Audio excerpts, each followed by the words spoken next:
Good day everyone.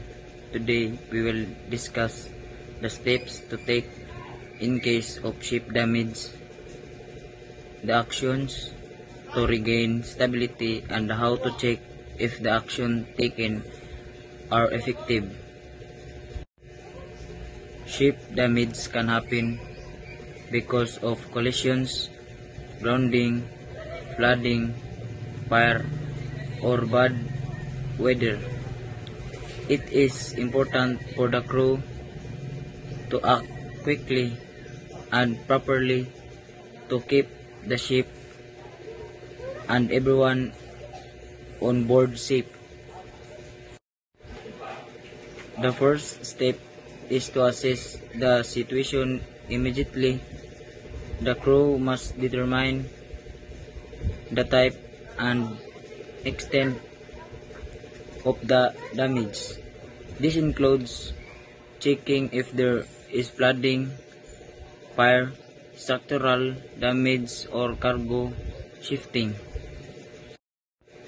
Next, the captain should sound the alarm and inform all crew members. Emergency procedures must be followed and the damage control team should be activated. The damage should be isolated by closing watertight doors, valves, and hatches to prevent water from spreading to other compartments.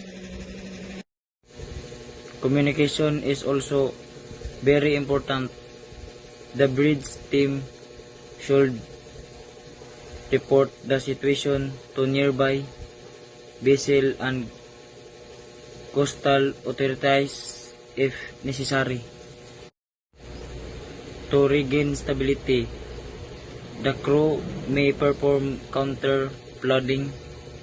This means allowing water into selected compartments on the opposite side to balance the ship. Another action is transferring ballast water or fuel between tanks to correct the ship's last or trim.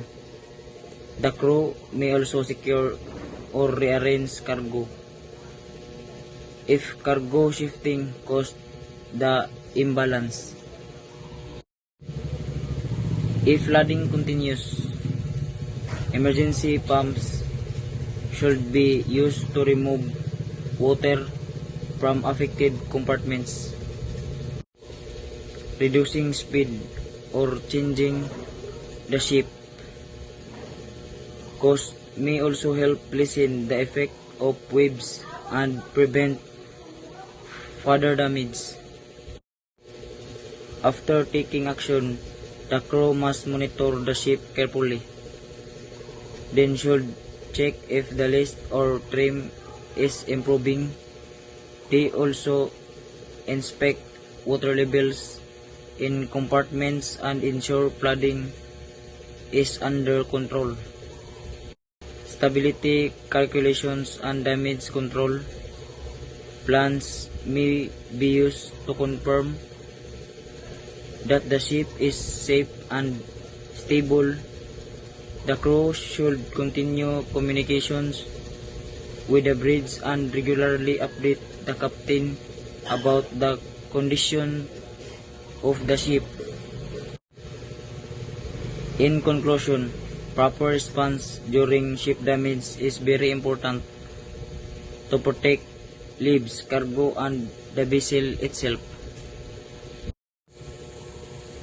By assessing the damage quickly, taking corrective actions to regain stability, and checking the effectiveness of those actions, the crew can reduce danger and improve safety at sea.